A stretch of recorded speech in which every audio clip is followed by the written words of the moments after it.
Hey there, friends, and welcome back to another 3-Minute Thoughts. My name is Derek, and in the next 3 minutes, we're going to take a look at Ezekiel chapters 38 and 39. These two chapters are going to form a dramatic and hopeful climax just before we enter into the rebuilding of the temple, which will be our next time together. These two chapters focus on this mysterious and strange enemy of Gog and Magog. So the enemy is identified in chapter 38. God speaks out against Gog of the land of Magog. Now, this is also known as the chief prince of Meshech and Tubal. So scholars debate who Gog actually is. Some think it's a symbolic name for ultimate evil amongst the nations. Others connect it with distant peoples to Israel's north.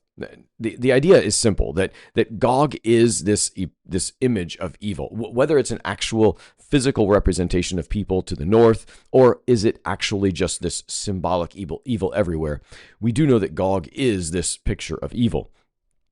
Gog leads a coalition of nations to attack Israel when the people are living securely.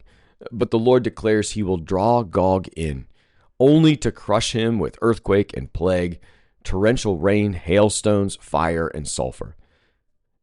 He says in chapter 38, verse 23, "So I will show my greatness and my holiness, and make myself known in the eyes of many nations. Then they will know that I am the Lord." The idea is pretty simple, right? That evil is going to come up against the people of God, and it happens all throughout the Bible. And every time God steps in to protect his people, he does not stop their invasion. He does not stop the hurt and the harm that these other nations do at times. But ultimately, he is there to protect the remnant and to deliver those who are oppressed. Chapter 39 continues this picture of Gog and Magog, but this one is the defeat of Gog. Finality of God's judgment is seen in this chapter. Gog and his armies are utterly destroyed on the mountain of Israel. Weapons will be burned for 7 years, and it will take 7 months to bury their dead. This demonstrates the utter completeness and devastation that they will find.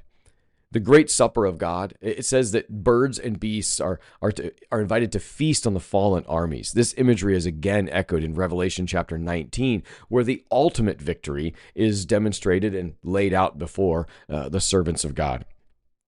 Restoration of Israel is also on scene here at the very end of this chapter. The Lord promises to restore his people completely and fully, bringing them back from exile and pouring out his Spirit.